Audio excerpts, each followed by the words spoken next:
Salut à tous, c'est Janvier. Aujourd'hui, je vais t'expliquer comment transformer un site WordPress comme celui-ci en application Android comme celle-ci là que je suis en train de lancer. Voilà, tu vois, c'est une application presque native. Et donc, tes visiteurs pourront ensuite installer ton application depuis ton site internet, là, comme je vais le faire là. Hop, ajouter, tu vois.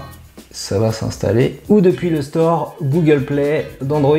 Donc on va voir toutes les étapes dans ce tuto. Alors ce qui est bien, c'est que pour aller au bout de ce tuto, tu vas pas avoir besoin de maîtriser le développement Android, que ce soit les langages Kotlin, Java, on va pas utiliser non plus Android Studio. Et ce qu'on va juste avoir besoin, c'est d'avoir un site WordPress et on va utiliser quelques extensions pour transformer ce site WordPress en Progressive Web App. Donc moi j'ai déjà fait un tuto sur ma chaîne YouTube que tu peux consulter, je vais te donner également quelques ressources en descriptif de cette vidéo pour lancer un site WordPress. On va pas aborder ça ici, sache que ça coûte juste une cinquantaine d'euros par an et c'est quand même bien d'avoir son propre site internet, sa propre plateforme pour pas être totalement dépendant de YouTube si tu veux communiquer sur internet. Donc voilà, ça fait quelques jours en fait que je suis en train de redévelopper mon site internet, donc c'était janvier.info, maintenant ça va être janvier.fr, j'ai pas tout à fait terminé. Quand j'ai partagé un post il y a quelques temps avec vous sur YouTube et sur Instagram, vous m'avez dit que ça vous intéressait de savoir comment je pouvais à partir de ce site WordPress créer une application Android. Donc c'est ce qu'on va voir ensemble ici. C'est ça, WordPress c'est simple, il n'y a pas besoin de maîtriser des langages de programmation. Voilà, tu as une interface d'administration, voilà.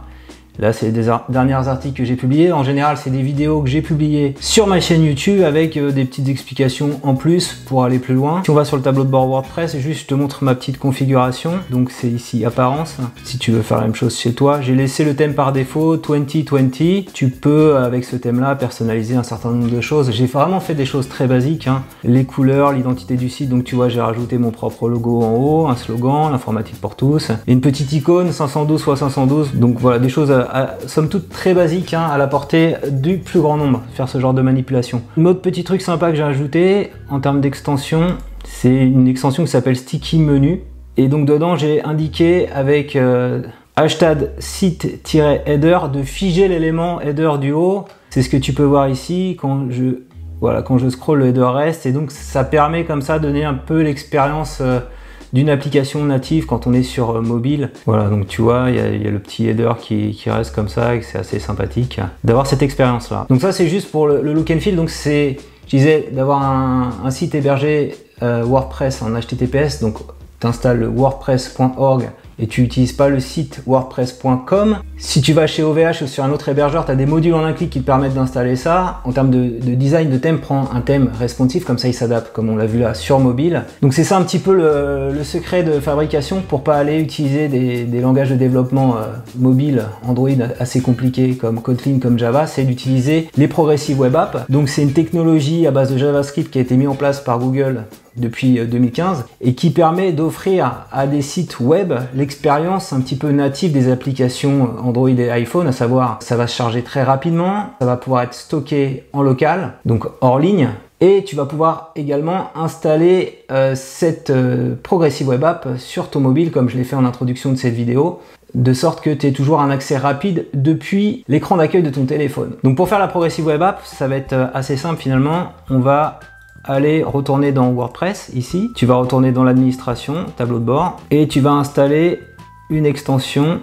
Donc tu vas là dans extension ajouter, et donc moi j'ai installé l'extension PWA for WP, voilà, et je pense qu'il y en a d'autres, et c'est cette extension là qui va créer en fait tous les fichiers dont on a besoin pour avoir une Progressive Web App. Donc une fois qu'elle est installée, tu vas ici dans les réglages, settings, tu vas cocher ici pour qu'elle soit enable, et on voit ici en fait les trois conditions qui sont bien remplies. Il y a bien un manifeste, il y a bien un service worker et il y a bien l'HTTPS. Et donc ces paramètres là, manifeste, service worker, donc les éléments que tu vas avoir dans l'ouverture de ton application, comment elle s'affiche dans l'écran d'accueil de ton mobile, c'est dans le manifeste qu'on va le faire. Et là c'est la stratégie de cache et de hors ligne, ce que je disais avant. On va pouvoir le paramétrer ici dans Setup. Donc tu donnes un nom à ton application, un short name. Donc c'est ces éléments là qui vont permettre notamment d'afficher ça ici sur ton mobile. Tu vois, ici il y a écrit janvier. C'est grâce à ça. Également une icône, c'est écrit ici au format 192 x 192. Quand elle sera installée, sur ton écran d'accueil. Également une image 512 x 512 pour le splash screen. Tu vois, quand je clique ici, il y a un petit splash screen qui s'affiche. Et après, tu as d'autres paramètres. Si tu veux définir une page quand ton site est hors ligne, là je ne l'ai pas fait, donc par défaut ce sera ma page d'accueil. L'orientation, bah, c'est portrait, et en mode display, tu laisses standalone. Voilà, tu enregistres. Ici dans Design, tu peux paramétrer la couleur de fond. Dans Advanced, il y a toute la stratégie un petit peu de cache. Là, j'ai envie de dire, c'est des réglages assez avancés. Garde les réglages par défaut, t'embête pas avec ça. Dans Features, alors tu vas pouvoir définir, si tu veux, des notifications. Donc on va pas voir ça dans ce tuto, mais ça peut être intéressant à chaque fois que tu publies un nouvel article, une nouvelle vidéo, d'envoyer une notification aux personnes qui ont installé ton appli, hein, de plus être dépendant des notifs YouTube. Ce qui est intéressant, c'est là, c'est ce qu'on a vu tout à l'heure, c'est de pouvoir ajouter, voilà, cette petite option, ajouter le site sur ton mobile. Donc pour ce faire, simplement dans Custom Add to Home Banner, dans les réglages, tu changes le titre. Là j'ai mis ajoute janvier sur ton mobile, tu mettras le nom de ton site. Et tu peux définir si tu veux l'afficher tout le temps. Tu vois, là c'est pas affiché tout le temps, c'est affiché seulement quand je scroll. Alors moi je me suis dit en scroll c'est pas trop intrusif, voilà, c'est peut-être mieux de faire ça. Et après donc tu vas charger ton site WordPress sur ton mobile et tu vérifies que tous ces comportements que je te dis, ici le fait de pouvoir ajouter sur ton écran d'accueil ça fonctionne, et le fait quand tu l'as ajouté que tu as la petite icône qui vient s'ajouter ici pour créer la fameuse progressive web app. On va la relancer, voilà. Voilà, c'est pas plus compliqué que ça. Donc j'ai déjà créé quelque part mon application native en mode progressive web app. Mais maintenant, ce qui peut être plus intéressant, si on veut aller un cran plus loin, c'est de se dire, cette progressive web app, j'ai envie de la distribuer sur Google Play pour que les gens, quand ils cherchent sur le Play Store, puissent installer mon application. Pour faire ça, on va utiliser un service tiers qui va nous transformer notre progressive web app en APK. En APK, donc c'est le format standard des applications Android. On pourra même d'ailleurs tout de suite la tester, cette APK, sur notre téléphone Android avant de la publier sur les stores. Pour ce faire, on va utiliser le service pwabuilder.com. Donc c'est un service mis en place par Microsoft, et Microsoft collabore avec Google pour rendre la création de Progressive Web App, la distribution au sein d'applications natives plus facile. Donc c'est une très bonne nouvelle, et le site a été mis à jour il n'y a pas très longtemps pour permettre de faire des réglages avancés, notamment de générer une application signée qui va nous permettre de la publier sur les stores. Donc là tu vas rentrer l'URL de ton site internet, alors https pour moi //janvier.fr. Il va faire les petits contrôles pour vérifier que tu peux avoir un APK à partir de ta Progressive Web App. Donc il vérifie ce qu'on avait évoqué, hein. Le manifeste, oui, j'ai bien un manifeste avec tous les champs remplis, puisque c'est l'extension PWA qui a fait ça. J'ai bien un service worker qui gère la stratégie de cache, fait que des éléments sont affichés hors ligne sur mon application, et j'ai bien tous les protocoles SSL, HTTPS qui font que ma Progressive Web App est sécurisée. Donc comme c'est OK, je fais Build My PWA. Ici, tu peux choisir le store où tu vas distribuer ça. Donc Android, Samsung, Windows, macOS. Et donc malheureusement, il n'y a pas iPhone. Donc on va cliquer ici sur Android. Alors avant de faire download, tu vas renseigner quelques options. Donc là, c'est les options qu'il a réussi à récupérer par défaut. Donc comme c'est une nouvelle application, tu vas mettre 1.000. Donc si tu fais de nouvelles applications par rapport à des changements que tu auras fait sur ton site, il faudra itérer, il faudra mettre 1.1, d'accord? On est bien en standalone. Il a bien découvert mon fichier manifeste par défaut, il y a tout ce qu'il faut. Et là, option très importante, si tu veux que ton appli elle fonctionne, il faut créer une sign-in key. On va en créer une nouvelle. Donc là, il faut définir ces paramètres. Alors je vais en mettre là, mais bien évidemment, comme c'est des trucs assez secrets, c'est pas ceux que je vais utiliser. On va faire key janvier. Et là, on va mettre un mot de passe bidon. Et un autre mot de passe bidon, voilà, juste pour l'exemple. Tu fais done, et là tu peux faire download. Donc ça prend un peu de temps, voilà, tu vois, c'est en train d'enregistrer.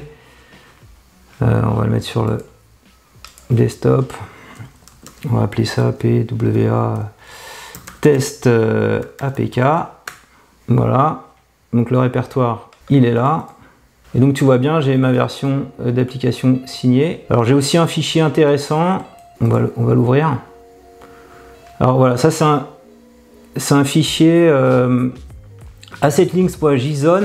Alors ça c'est un petit peu un usage un peu plus avancé. Si tu veux pas avoir de problème quand tu utilises ton appli, je vais prendre l'exemple, celle-ci elle l'a pas bien fait visiblement.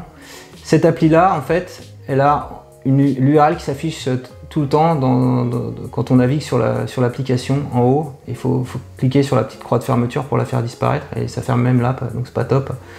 Et ben si tu veux masquer ça, faut que tu ailles mettre sur ton site internet ce fichier assetlinks.json qui a été créé ici. Donc moi je l'ai fait et donc tu dois le mettre dans un répertoire /.wellknown ici et tu dois l'uploader donc avec un client FTP. Alors c'est peut-être un peu un réglage avancé pour certains, on rentre peut-être un peu dans des configurations plus complexes, mais en faisant ça quand même tu auras une distribution un peu plus sympa, un affichage un peu plus sympa de ton APK. Donc, et il est ici, version signée, donc je l'avais généré il y a de ça quelques jours.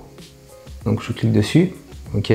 Donc il y a une mise en garde, comme je suis pas un développeur vérifié, on fait installer, et donc il va installer quelque part l'APK, voilà, ici. Et donc là c'est une vraie application Android, voilà.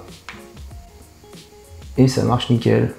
Et on voit bien le bleu que j'avais paramétré cette fois-ci, et il n'y a pas de problème de croix de fermeture ici. Donc cette APK qu'on a générée, qui est ici, ce qu'on veut, c'est maintenant l'envoyer sur Google Play Store pour que les gens puissent le télécharger. Donc j'ai commencé à faire le processus en ce qui me concerne de soumission. Donc il faut aller sur play.google.com/apps/publish.